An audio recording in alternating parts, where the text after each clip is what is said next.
of NHAI for quite some time during a very important phase of the road development. So, at the moment, how is the roads and highway sector currently contributing to India's broader economic growth and connectivity goals, particularly in rural and industrial regions? Manoj, the roads and highway sector is very critical for any nation's economy because it helps to link the rural with the urban. It helps to connect industrial clusters. It is important for agriculture because it helps to get a suitable price for your goods because you can move them sufficiently fast to the requisite markets, especially in an era where you want a uniform agricultural market and you want digitization of the market. You may arrive and sell a product online, but unless it is delivered physically in time, there will be a mismatch and a definitive lag, both in terms of quality, in terms of what is delivered, and also in terms of the prices, etc., that you can get. So, and roads fundamentally are, also a great leveler. They are a leveler between those who are extremely well off and those who are not so well off. Because other than the fact that you can have a bigger car, practically everyone can reach from one destination to another in almost the same kind of time. So it is, you may have a car which is 10 times more expensive, but the time that it will take you, if there is a good road from reaching point A to point B, will be at best, you'll reach 5% faster or 10% faster, no better than that, perhaps not even that fast. So it is a great social leveler also. And therefore, I feel that the roads and highway sector is an extremely useful, important, and critical sector for the economy. And that is indeed borne out by the way things are developing all across. The highways are happening in India, and as a result of which, the world is applauding our highway development. We have won plaudits in all economic journals globally, as you people are only too familiar. And if you recall that recently there was also the IIM Bangalore undertook a research study to talk about how the highway sector benefits the nation. And they have, come up with this estimate that, for every 1 crore spent on the highways, the overall multiplier effect is 3.2 times, that on the GDP. And also that districts with significant investment in national highways infrastructure, they have seen a higher overall, developmental growth. They have given a figure of some 27% or something. Logistics costs decrease for these, shops and, the businesses that are located there. And there is an overall increase in the household incomes of people who live along the highways. This is, in any case, it is evident. I mean, all of us who have traversed highways see how much overall development and the general enthusiasm that happens when a highway passes a particular area. So there is a lot happening. And as a former chairman of the National Highways Authority, as somebody who's still in some ways connected with the highway sector, partly because of, being on the board of companies which are in some possible way connected with the construction and so on, I feel that a lot is happening.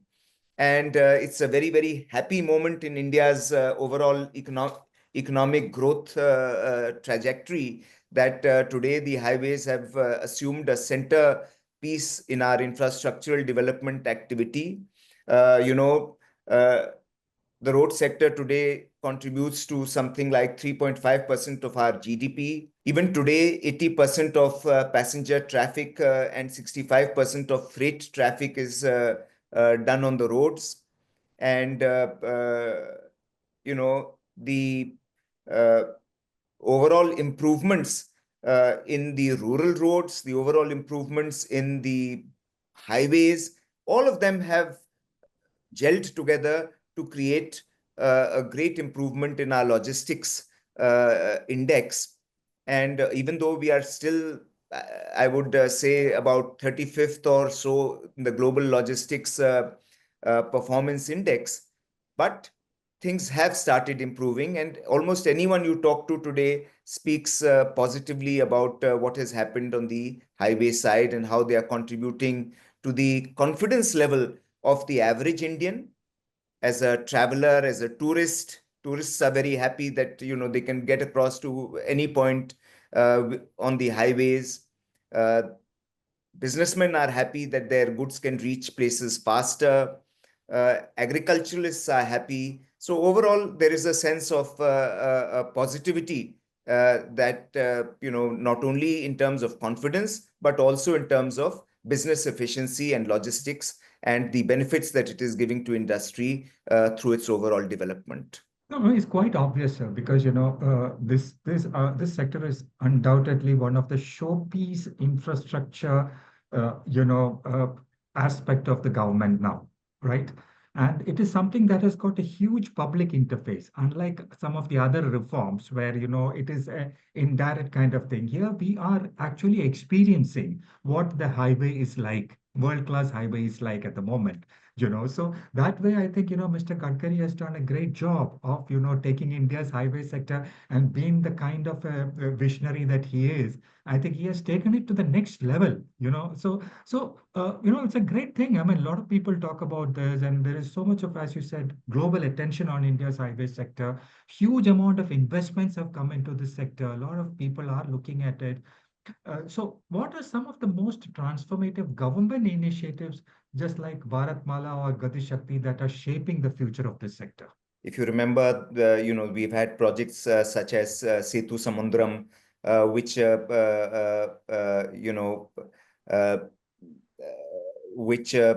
took care of the bridges across, because we had thousands and lakhs of antiquated British time bridges, and which needed to be improved. So a major program took place all over the country to improve the quality of bridges across rivers and so on.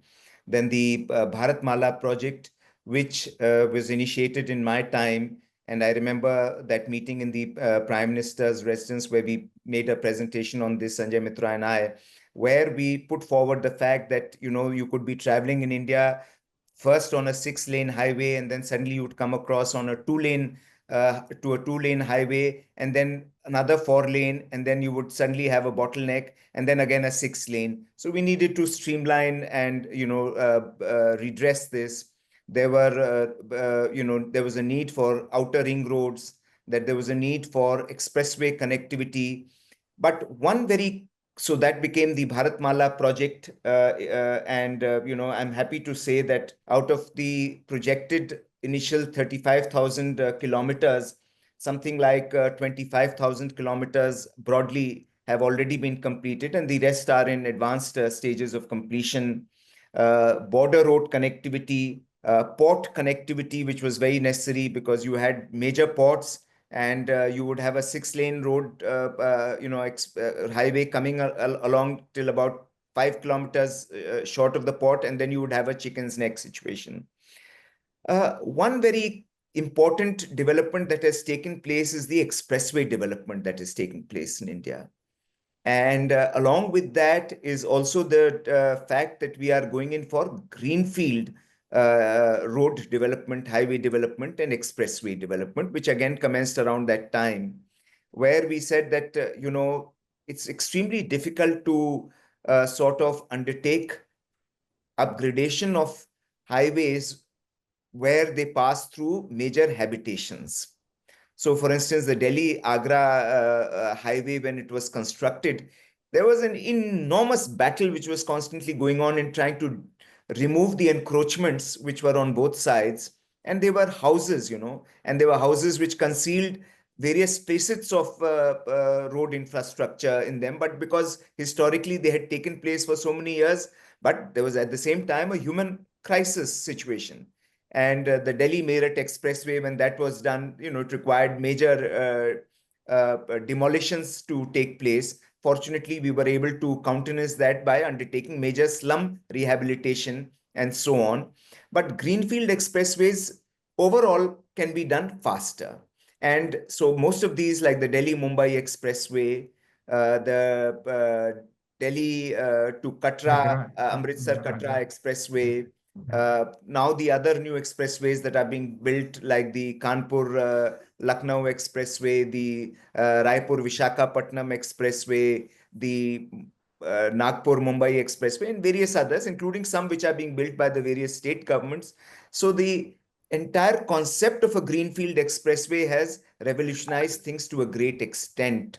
And that is a very positive development. The Bangalore-Chennai Expressway, for instance, will be a tremendous and transformative game changer for that entire southern region. And it will, in fact, consolidate and strengthen and bring the entire South India into one composite and very powerful unit in itself. And, especially because these are two major tech cities which will be connecting with each other. So it will be a seamless corridor, a tech corridor that will emerge out there. And likewise, wherever these expressways are coming up, many of which I have not mentioned, they will be major game changers for industry, for the economy, for tourism, and for technology. Then the logistics parks, which are coming up thanks to these expressways and highways, they could never have been envisaged had the connectivity not been good. Now, today, the government has initiated about 5 or 6 multimodal logistics parks out of the 35 that are on the anvil overall. So that's a major significant improvement that is taking place. And then this entire concept of the PM Gati Shakti, project, where people are looking at ensuring that the various layers that are involved in infrastructure development, that they are streamlined, rationalized, and that there is no duplication, that technology can be brought in. So all of these things are very significant improvements over what was business as usual. Now, it's business with certain layers of technology, with more inputs of a rational kind. And all that is going a long way in creating a very conducive environment for infrastructure development, particularly highway development. Obviously, I mean, this, especially this PM Gati Shakti. I mean, as you know, as someone who was in the government, there is a lot of different ministries and departments that go into making. So to bring all of them onto a single platform so that decision making is faster. That's the key point out here, right? I mean, you can't That's have right. infrastructure projects going on and on and on forever without any timelines and all that. So there is this urgency, and that is a great example of how when things are streamlined and there is a direction from the top to streamline things and all that, how things will work at the ground level. That's a great example of that. So in terms of innovation, how is the sector adopting new technologies or sustainable practices in planning, construction, and maintenance? So that's a very important area that you've talked of. And in any highway or infrastructure development, planning is a very important component to the entire process of development, because it's not just a question of bringing in materials and manpower and machines and getting a road done. You need to also plan it effectively. And of course, I will like to also, in due course, talk about some of the problems that are there in the planning process. But technology has been ushered in uh, to a great extent in highway construction now. So, for instance, drone-based surveys have been mandated as part of the overall process of, DPR development. So, you have to necessarily ensure that, all the facets of the alignment are adequately mapped, and all the contours and all the levels and the ups and downs of the roads, they are suitably mapped. And you can't cheat now. Earlier what used to happen, that there was desktop surveys which used to be which used to be undertaken by some of the DPR consultants, when they prepared a detailed project report, because they had to do it for, say, 80 kilometers of highways passing through, hilly terrain, or passing through rural areas. Sometimes, they would possibly not cover every single, kilometer of it, and would apply some guesswork or some part of their imagination, but now they can't. And they also have the facility, and they are mandated to use technology. So, they have to record everything. It's all recorded, and you can't fudge your way through. So the use of modern technology for preparation of DPRs. So there is the laser-based surveys such as lidars, etc., that are being deployed. Then the fact that a lot of waste material like plastic wastes, etc., are also being redeployed in highway construction. So that's a technological thing. Then technical textiles are being used for coatings of roads. So, today you have very, very advanced technical textile materials which can be used for, especially where there are hilly slopes, to prevent erosion of the soil onto the road, or to cover the road in such a way that you can reduce the quantity of cement and bitumen that you may require. The mixes that are deployed along with the asphalt for the road construction, such that they are less carbon emitting, and they are more energy friendly.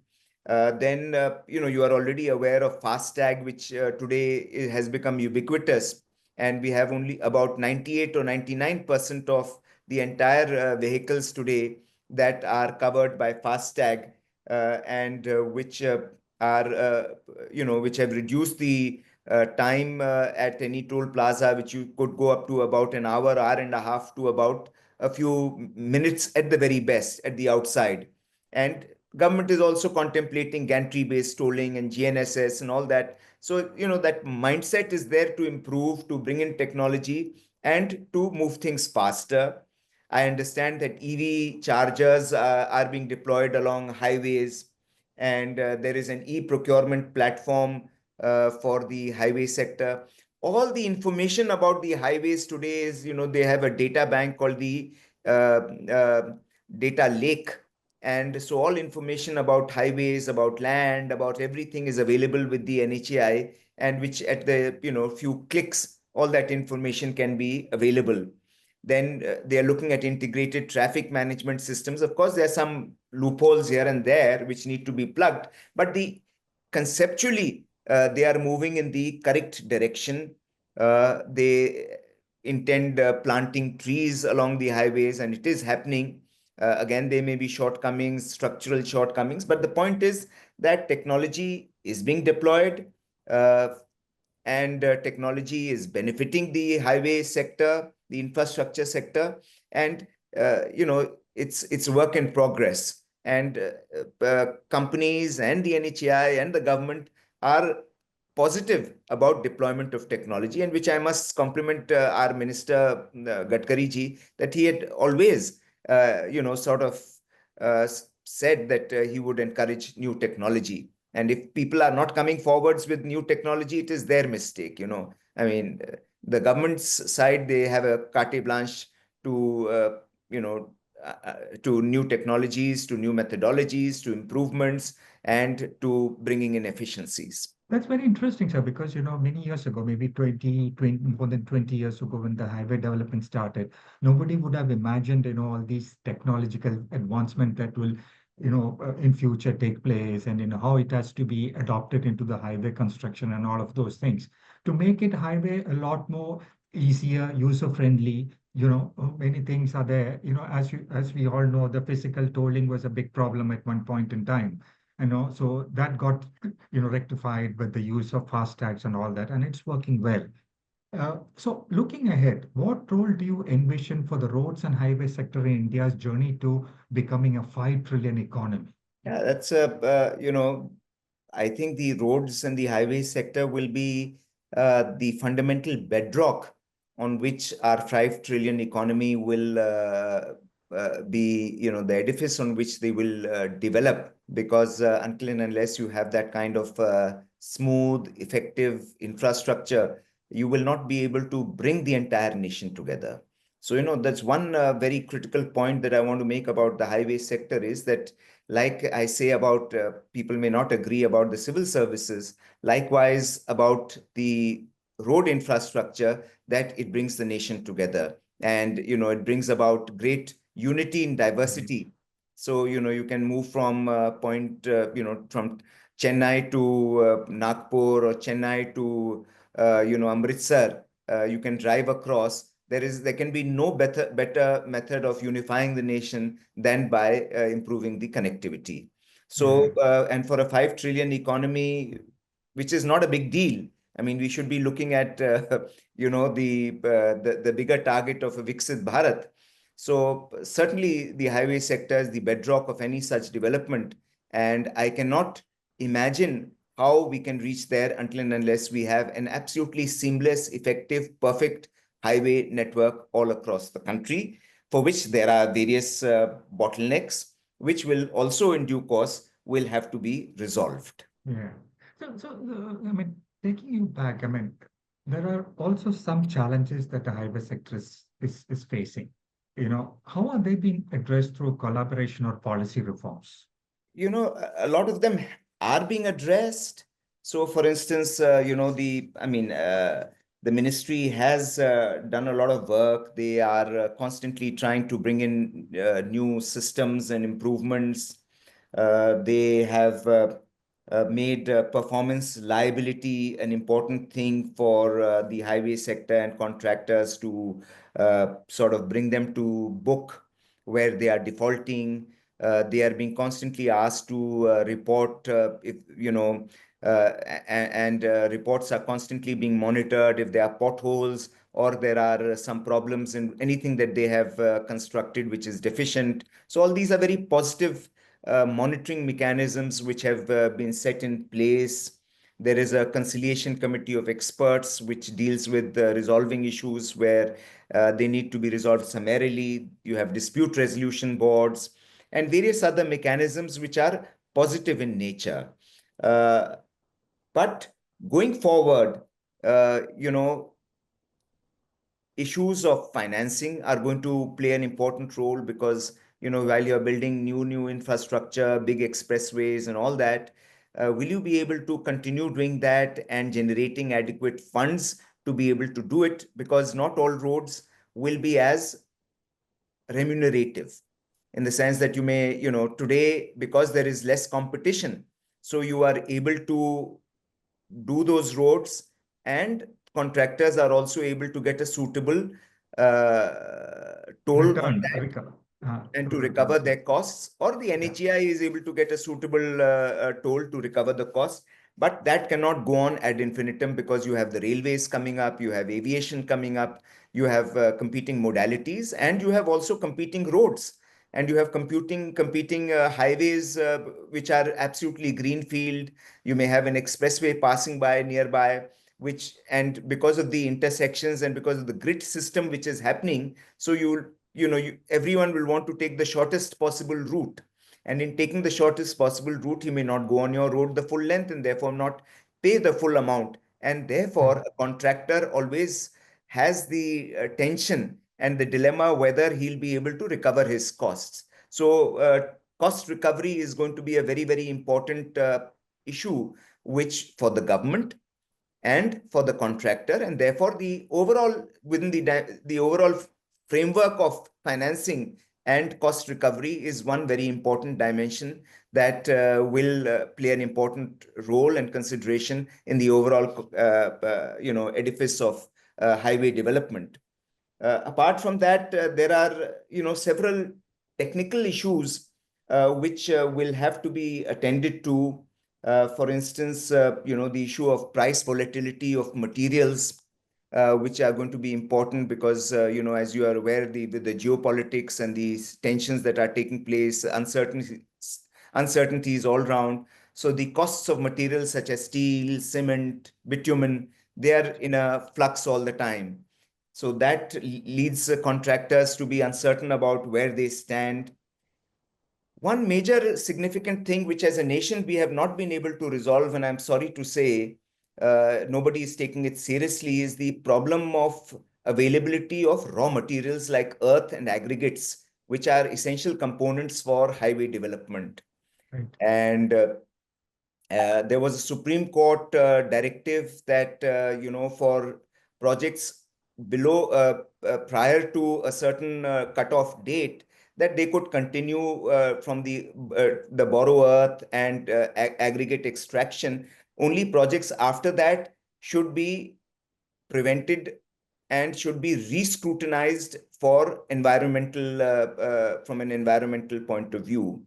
But even then, despite that, various state governments, especially those in the south, they haven't been able to deal with this issue appropriately. There are mafia involved, and there's a lot of involvement of extraneous considerations, as a result of which contractors, sometimes their projects are held up because they are not able to borrow earth and aggregates for their projects, as a result of which projects are stymied and projects can sometimes fail and default. So this thing that as a nation we are not able to allow and come up with a policy whereby there is streamlined availability of minerals, earth, and borrow materials and aggregates, that is a big bottleneck in speedy highway construction in the country. And that is a nation we should be able to and should attend to on a mission mode. Another big area is the problem of overloading. And the highway ministry has not been able to tackle overloading at all. And there are trucks uh, which are overloaded several times. There are penalties that they are supposed to pay up. They are supposed to be totally unloaded and the stuff removed from their trucks, and the penalty can be as much as 2 times to 10 times, but I'm afraid that is not being enforced as rigorously as it should be. There is a huge racket which needs to be resolved. And contractors suffer because their roads, are not designed for that kind of overloading. And therefore, they have to suffer and their roads get rutted and potholes develop. Safety is another big issue that as a nation we need to tackle. And, I've been hearing for the last 10 to 15 years, every minister, in every parliament says that, we will reduce and we will halve road fatalities, but road fatalities continue to increase. I think that's not done. And as a nation, we need to address it suitably. How we address it, that cannot be done just by tinkering in education. We need to have SOPs, we need to have enforcement systems, and it's a matter of a larger debate, but we need to deal with it. We have highways which are still not access controlled. And in today, with, on the one hand, the quality and speed of cars that are coming up is, rising at an exponential rate, but the enforcement mechanisms for making these highways safety, and access controlled is not rising at the same rate. So, you have median cuts. Anyone can enter some of I'm not talking of the access controlled highways, but those which are not access controlled, but are good highways. So you may have a very good highway where you can travel effectively at a speed of 120, but it has all kinds of median cuts and punctures all along, and anyone can enter and cause an accident at any place. So those are issues that we need to, take care of. Like, for instance, the Nagpur-Mumbai Expressway, it's a very monotonous straight road. So I wouldn't be surprised if a driver traveling on it goes off to sleep. So how do you deal with it? What mechanisms and technologies do you bring in to ensure that, every half an hour he's sort of, checked, alerted that, Mr. So-and-so, are you Yeah, awake yeah, or I not? know, I know. So there are lots of such issues which, Manoj, one can go on talking about, but Right. we are on the right track. But as I said, there is a scope for improvement. So, recently I'm sure you're aware that, there is this a huge debate about tolls. Okay, some people are saying that, okay, once the project, which is given for 20 years or 25 years, once the operator or the investor has recovered the cost, why do you still need tolls? Why can't you discontinue it? I mean, there is this huge debate going on. So what is your take on that? I have a very clear take on this that, a toll is a user charge, and it is neither a tax nor is it a one-time facility. It is a user charge. So you have to pay for it every time you use it. And if you're not using it, you don't have to pay for it. Otherwise, it becomes a tax. So by charging people one time, you are almost converting it into a tax. So those who are using the road will, for them, it becomes a user charge. But those who have paid for it one time but are not using the road, for them it becomes a tax. Right. So, I feel that all these instruments should be in the form of a user charge, use as you pay, or rather pay as you use. And therefore, there cannot be a one-time charge, because a one-time charge will be not advantageous to the government. It will be a loss for the government, and people will derive benefit from it. While at the same time, some few people who are paying for it or are being forced to pay for it will suffer. So I'm personally not in favor of one-time user fee for as a toll. There is also a bit of a concern. I mean, connected to that is the fact that, some of these highways are not properly maintained, as a result of which the public is saying that, why do you need to pay toll for a highway that is not maintained to the desired quality? Absolutely, absolutely. So that's a very legitimate this thing that you can't be made to pay the full amount if the road quality is not good, and there should be a regulatory mechanism which should examine the quality of roads and grade them, and accordingly on a dynamic basis, ideally. And with our technology in India, if we come out with UPI and such advanced systems, this is a Absolutely. very pedestrian in comparison, to have a system Correct. whereby your toll rates will be modulated according to the quality of the road. So if it's Right. 80% good, then you pay 80% of the toll. I mean, to that extent, I'm all for it. If it can be managed technologically and in a rational way, why not? Correct. Yeah, that's right. Also, sir, coming back, there is also, I mean, some of the models that have been used for highway construction. For instance, in the initial years, it was BOT. Then, because of the stress in the system, and when this government, took over in 2014, a year after that, they introduced this HAM model.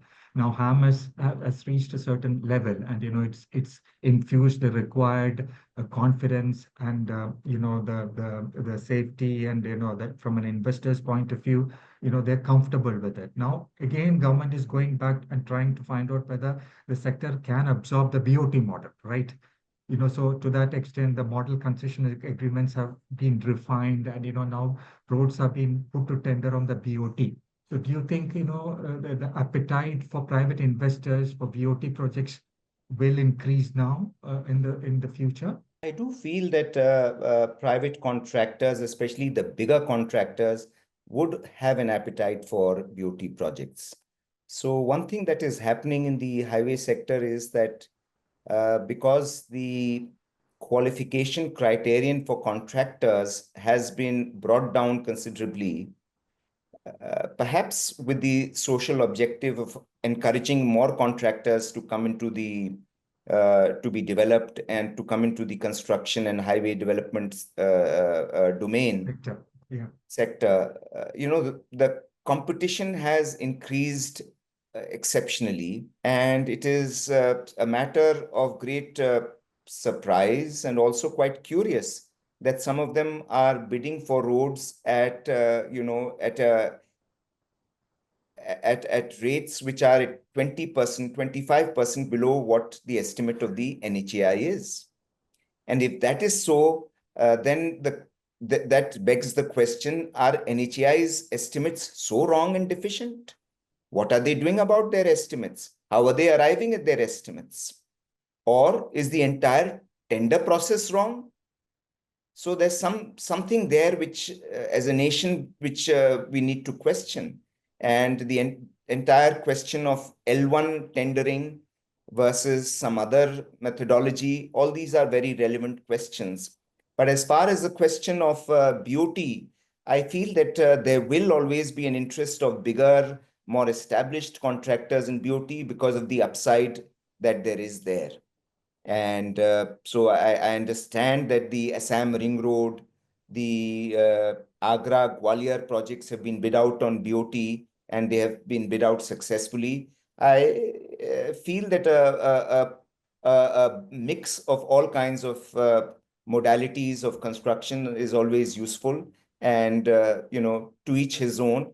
And it'll be a good thing to see more BOT roads also coming up, because there is a life cycle cost to the project which the contractor has to take care of, because he has to maintain it also. And so he has to bring in, on the one hand, optimal efficiencies, and also ensure the quality is of a high nature. But that also requires higher monitoring to ensure that there are no fly-by-night customers who get into this BOT game, as happened in the period 2012 to 2015, when a lot of contractors came in and they also were either gold plating their estimates to draw huge bank loans, and were then at that time investing some of their money into power projects or buying lands sort of prospectively and speculatively, and they could not complete their road. So they should be, as long as they are rigorous, hardcore contractors, BOT is perfectly fine, because that requires greater scrutiny. Because on the one hand, you're letting off the guy do whatever he wants to. On the other hand, you have to be silently more vigilant. No, you are right, because this is exactly also what happened in the port sector. After a point, bidders started quoting high revenue shares to the port authorities to get projects. Okay. And then what happened was, they had a problem in financing those projects because lenders were not willing to fund the projects where the operator has to give 50%, 55% of the revenue to the port authority. They are left with hardly 40% to pay the loan, to make their own money and all that. And many, projects collapsed because of that. So exactly same happened in the highway sector also. But once, because I think, what Gadkari did was, he for a brief period, in order to continue with this thing, he brought in the ham model, which actually infused a lot of confidence into the system. Slowly, investors and the lenders started getting more comfortable, and a lot of these problems were sorted out. Now I think, okay, BOT will have its own plus and minuses and all that, but yeah, we need to have a sharing of different models, right? I mean, you can't put all the eggs in one basket. Ham will have a certain, because it's dependent on the budgetary constraints of the government as well, That's because right. it's paid out of the budget. Whereas BOT purely is fully funded by the operator as well as the banks. So to that extent, I think, yeah. So is there any other model that you think India can adopt going forward in the highway sector? Anything different that in the world is doing, and we can implement it here in India? So Manoj, there are various models, but the proof of a model is only when it's been tried out on the on our roads. And I don't think we should keep switching and changing models. These are all pretty stable, decent models. We just need to ensure that the monitoring, the vigilance, and the bidding processes, they remain sound, that we facilitate land acquisition. And I mentioned about borrow earth and aggregates, issues with the state governments, that there may be, sometimes you have an opposition government there in the state, and that wants to, not deliberately, but sometimes they are a little cynical about a national project. So all those Correct. things should not happen. This is, I Mm. mean, all being done for the nation. It's not just being done for a state or for the central government. There has to be a collaborative feeling. You can differ on policies and some principles, but when it comes to infrastructure, there should be no remit. And Correct. there cannot be any exceptions. And therefore, once everyone is together on board, then only an infrastructure project should be taken up. And I remember when the Bangalore-Chennai Expressway was, it was languishing. I was a joint secretary. At that time, it was on the anvil. And then for several years, it was languishing. And then when I became chairman of the National Highways Authority, I posted a regional officer in Bangalore only to resolve it with the state governments and requested them to take it to the cabinet to get the alignment approved. Because if the cabinet is not involved, because once the alignment is approved by the cabinet, that is the imprimatur of the entire cabinet of the government. So even the government, the party may change, but the alignment doesn't really change. And then they are committed to the project. And that is what led to the project actually taking off. Otherwise, it was just languishing. Yeah, one final point, when you talk about these problems with borrowed and all that, it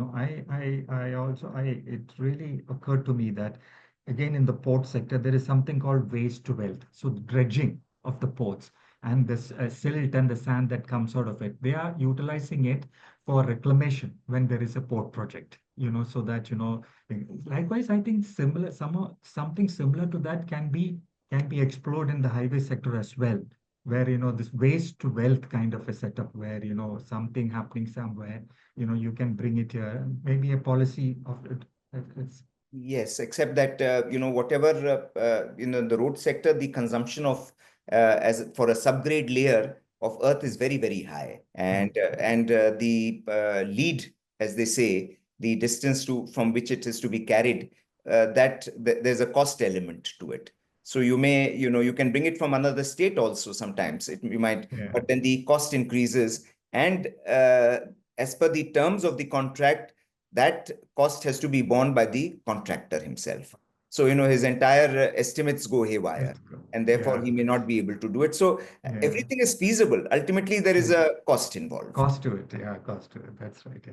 So thank you so much for spending time and speaking to ETInfra. It was a very enlightening session that, you traversed the entire breadth of, the highway development and, what has been done, what needs to be done, what are the issues. I mean, it's a very learning experience for all of us out here in ETInfra, and I'm sure for the audience as well. Thank you so much for the time. Thank you, Manoj. Have a good It's a day. pleasure Thank talking you. to you. All Thank the you. best. Hope to see you. Thank you, sir.